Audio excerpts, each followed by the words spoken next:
অনেকে বলছে हम घर घर में जल देता है, नहीं देता है। घर घर में पानी कौन पहुँचता है?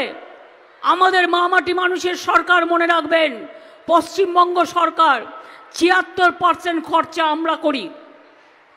2024-এর ডিসেম্বরের মধ্যে আমরা টার্গেট করেছি সব বাড়িতে বাড়িতে পানীয় জল পৌঁছানোর জন্য।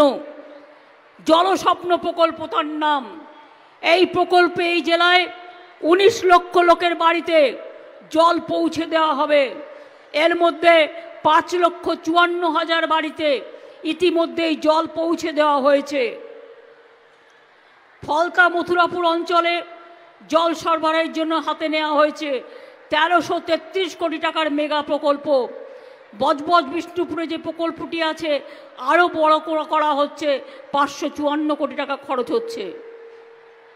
পঞ্চায়েত এলাকায় ১,৭৪,০০,০০০ বাড়িতে জল পৌঁছে দেওয়ার জন্য ৫৭,০০০ কোটি টাকার প্রকল্প হাতে নেওয়া হয়েছে।